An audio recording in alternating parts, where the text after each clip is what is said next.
Alright, today on Dadcraft we're going to do a little bit about slimes, slime balls, and then the slime blocks. And so I have here a chest where I have some of these items. They are slime balls, and they're very handy to make a piston into a sticky piston. That's a redstone thing, so we'll see that later on. But you can also take 9 slime balls and make it into a slime block. And the slime block has a lot of interesting properties to it. We'll just craft one over here. We'll take these 9 slime balls, put them across, and we get the slime block. The slime block is pretty cool because it's somewhat see-through. I'll plunk it down outside. We'll take a look at it. And we'll just drop it down here. And there it is. You can take a look at it. It kind of looks like the slimes themselves that you can take out, but you can see it's partially see-through. If I get close to it, I can see the grass behind it. And if I crouch down and go back, I can start to see the wall through it in the upper portion and so on.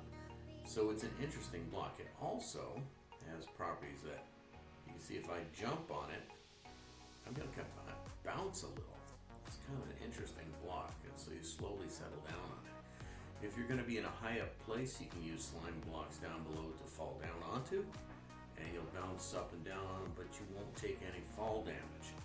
And if you've seen before, I've got this set up with my wall of maps, and because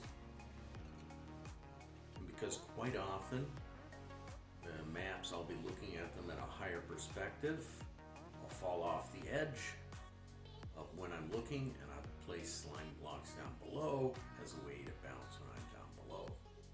So here's the map wall of this world. You see it's pretty tall.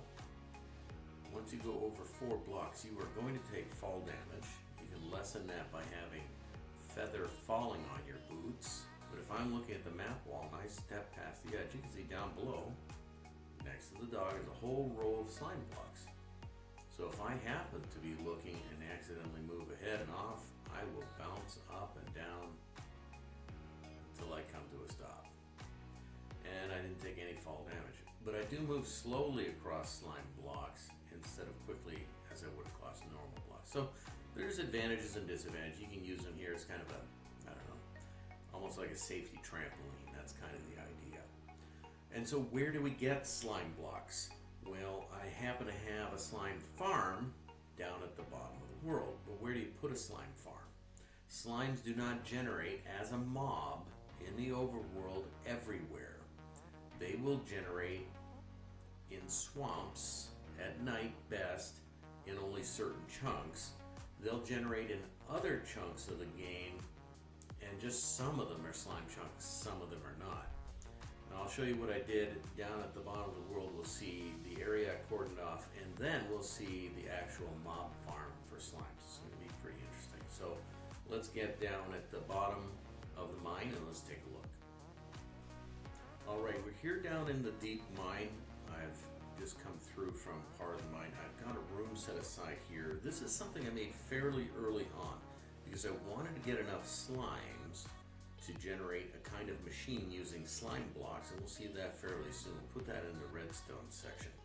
But here I have an area that's kind of interesting. So I have campfires on top of these hoppers, and I've got them in a 4x4 area in the middle of this 2x2 surface room. Slimes are going to generate in this chunk. What I did was I hollowed out a large area, and I fenced it off where the chunk edges were, and then I came back and slimes would generate in a chunk. That's how I knew it was a slime chunk. So you can kind of deduce it. But I put that down at this bottom level, and then one level higher, you'll see I've got an area that's 1, 2, 3.5 blocks tall. Slimes need a space at least 3 blocks tall to generate. And you see I've got 2 levels of at least 3 blocks tall here, so that the slimes can generate. And then what are they going to do? They're just going to sit around on these ledges and do nothing. What I want them to do is head toward the fires. So they can jump down in the pit, the fire can take care of them, and then the hoppers will pick up the slime balls and take them off to a chest on the side. So what do you need? You need something for the slimes to try to attack, and that's our friend up here, the iron golem. Now we'll do a different video on how to make an iron golem. You need some iron blocks. So like I said, I did this fairly early in the game when I had mined enough iron to make an iron golem. You need, I think it's 4 blocks of iron, which is 9 ingots, and there's 36 ingots of iron, which early in the game is pretty expensive. Later in the game isn't all that important.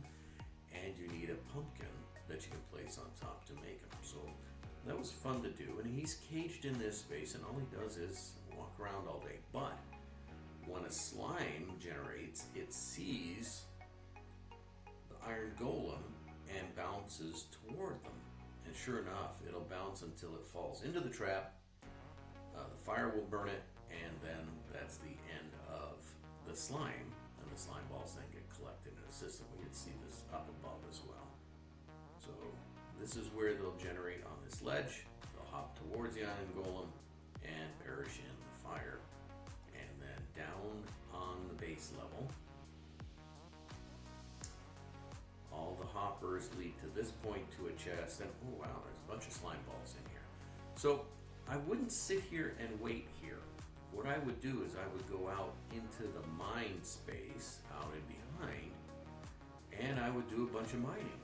And I'd be in the general area, let's say within about 50 blocks of this, so that the slimes would generate, but I was still doing something productive. Now you can sit in a safe room out here somewhere and just let the slimes generate and then wait for the system to pick them up, and sure enough there's going to be a bunch of slime balls. But you probably want to be doing something productive. You can let it run overnight, be away from the keyboard, fine. But the net result is that you're going to have this slime farm. It's fairly passive. You can make them bigger if you have more chunks that are available. There are people who have made lots of videos online about how to make a slime farm. Some of them use water to get the slimes to come down, and then you can attack them with your sword. You get experience and slime balls that way, and if you have a fortune sword, you can get more slime balls. I went with a passive farm because I knew I'd be doing a lot of mining because it was fairly early in the game. The cool thing is that with 2 slime blocks, you can actually make a kind of duplicator, and this duplicator is very cool. So what I'll do is I'll do a redstone video on the duplicator. But this is how I collected slimes, and you don't have to go hunting them out in the swamp areas, and you don't have to sit around and wait for them to generate and then get them. This can be a fairly passive activity, provided you can be mining in here and being productive at the same time. So there it is. The slimes and the tuff, and you can see the moss blocks that are all down here in the deep mine. Alright, have some fun mining. Get yourself some slimes, because we're gonna do a duplicator machine using a couple slime blocks. Alright, we'll see you next time. Have fun playing Minecraft.